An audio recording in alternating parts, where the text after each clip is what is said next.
Well relations के बाद we come two functions. देखो, हालांकि तुम 11th क्लास में पढ़ चुके हो, तो समझो उसका एक बार एक रिव्यू ले लेते हैं, ठीक? अच्छे से उसको एक बार समझ लेते हैं। पहला पॉइंट, हमारे पास दो सेट्स हैं, सेट ए और सेट बी, ठीक है? ए क्रॉस बी उसका कार्टेशियन प्रोडक्ट, ठीक है? ऑल पॉसिबिलिटीज ए से बी को रिलेट करने, all relations.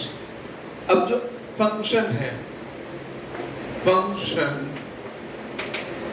f is subset of a cross b, पहली बात। अब दूसरी बात, a क्रॉस b का सबसेट है, ठीक है? सेकंड थिंग, हम ये कहेंगे कि हमारे पास एक ऑर्डर्ड पेयर है। क्या है? Ordered pair, ordered pair A B, ठीक है?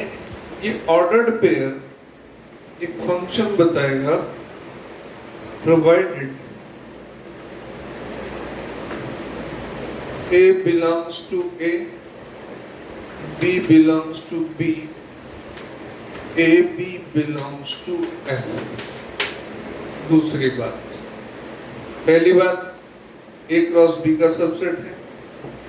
दूसरी बात ये है ऑर्डर्ड पेयर AB, जिसमें ये जो A है that belongs to A, B belongs to B। लेकिन इसमें एक खास बात, इसको बोलूंगा for all A, for all A belong to capital A, ठीक? एक बात, इसके सारे एलिमेंट्स एक, ठीक है? इसमें क्या बात है? A B A C, अगर हमारे पास दो ऑर्डर्ड पेयर हैं तो B must be equal to C। मतलब समझो, अब यहाँ देखो कि पहला ऑर्डर्ड पेयर का जो पहला एलिमेंट है वो सेट A में से है, और सेट A के सारे एलिमेंट्स मौजूद होने चाहिए इस ऑर्डर्ड पेयर में। दूसरी बात, B किसका है? सेट B का एलिमेंट है। और सेट B की खास बात यह है कि अगर A B के साथ ऑर्डर्ड पेयर बना रहा है और A C के साथ भी बना रहा है, जो कि C मान लेते हैं इसमें भी है, तो एक ही चीज पॉसिबिलिटी होनी चाहिए कि B और C सेम होने चाहिए। अब यहाँ दो बातें हैं, समझो। दो बातें ऐसे, पहली बात, all elements of A must be related to an element of B। दूसरी बात कि अब अगर A का रिलेशन B से है, A का रिलेशन C से भी है, ये नहीं हो सकता। A is related to a, यहाँ बड़ा बड़ा लिख देता हूँ, यूनिक एलिमेंट ऑफ B। मतलब ये कहानी है, इसको मैं सेट के डायग्राम में बना के बताऊं तो तुम्हें आराम से समझ में आएगी। देखो, ये सेट A है, इसमें कोई एलिमेंट है A B C D, चार ही लेते, ठीक है? और इधर है 1 2 4 8 11 ऐसे, ठीक है। अब देखो ये इससे रिलेट हो, ये इससे, ये इससे, ये इससे, ये छूट गया, कोई बात नहीं, ठीक है। ए के सारे एलिमेंट यूज में आ जाए, बी, अच्छा अब ए का रिलेशन किससे, 1 से। अगर ये है कि ए 2 से भी रिलेट हो गया तो ये फंक्शन नहीं रहा, तो ए का हिसाब किताब खाली बी के किसी एक आदमी से होना चाहिए। अब ये हो सकता है यहाँ पे कि बी का हिसाब किताब 2 से ना हो के, ये बड़ी मजेदार बात है, 1 से ही हो, 2 खाली हो। अब बी एक फंक्शन है, अब तुम इसको सिंपल वर्ड में समझो।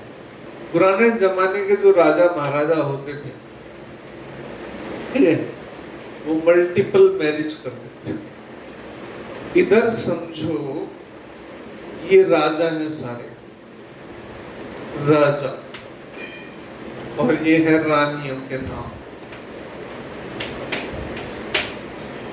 एक राजा कई रानियों से शादी कर सकता है, ये भी आप सब उसको ऐसे, ठीक है, 2 4 खाली बैठे, ये 3 रानियों का एक ही राजा, लेकिन एक रानी के 2 राजा नहीं हो सकते, ये नियम। मतलब ये जो हिसाब किताब, ये रानियां हैं, इनको एक ही राजा मिलेगा, 2 रानियों को, 3 रानियों को, 4 रानियों को एक ही राजा मिल सकता, लेकिन एक रानी को 2 राजा नहीं मिल सकते। समझ आ गया? अब इसको ऐसे समझो कि हम कहते हैं A belongs to A, all elements, और कोई सी भी रानी जो है वो कंवारी नहीं रहनी चाहिए, सबकी शादी हो जानी चाहिए। ये भारतीय समाज है, तो सेट ए समाज है रानियों का समाज, ठीक है, और सेट बी जो है वो राजाओं का राज है। एक भी रानी तो कंवारी नहीं रहेगी, मतलब सबके राजा होंगे, और एक राजा की कई रानियां हो सकती हैं, और एक रानी के 2 राजा नहीं हो सकते। सिंपल वर्ड्स ऐसे समझने में मजा आएगा, है ना। अब इसको टेक्निकली बोलते हैं, देखो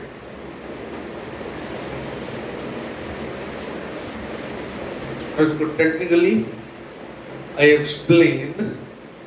देखो A B belongs to f for all A belongs to A. A is related to a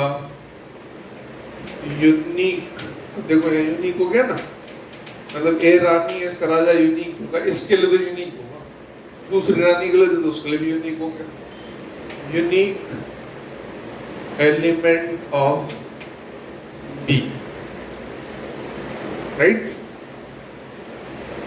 B belongs to B। अब हम ऐसे लिखते हैं, B is called F image of A।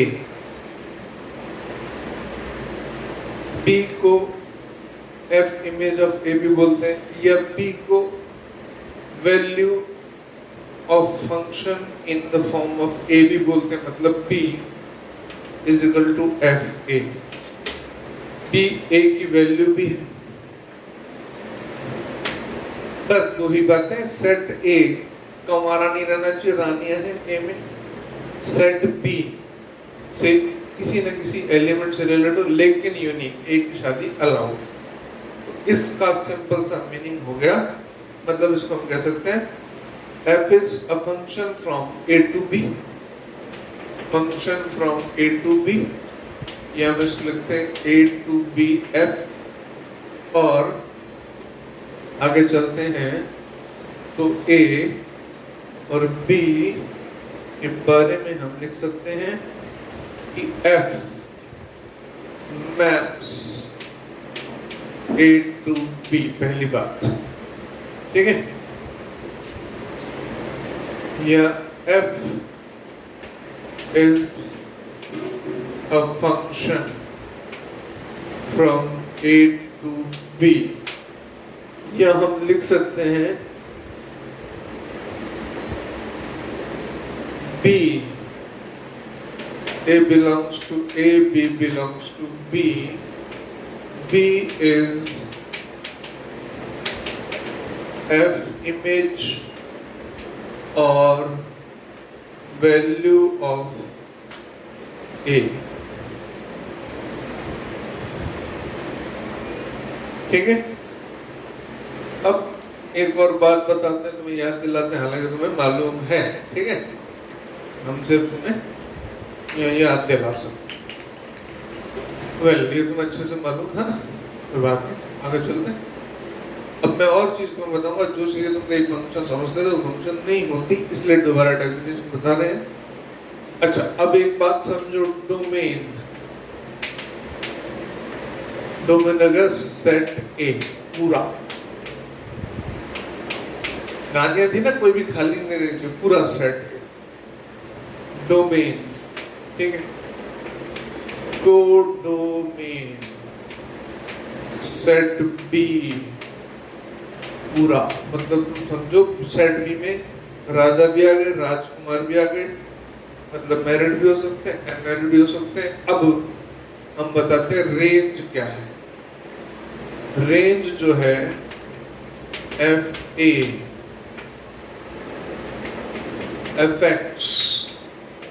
X belongs to A, मतलब क्या हुआ, all values of f A belongs to capital. इन सारी राज्यों के राजाओं के नाम, अब कोई बच जाए तो बच जाए। तो रेंज जो है वो एक्चुअली में सारी वैल्यूज का सेट है, फंक्शन की सारी वैल्यूज का सेट, राइट।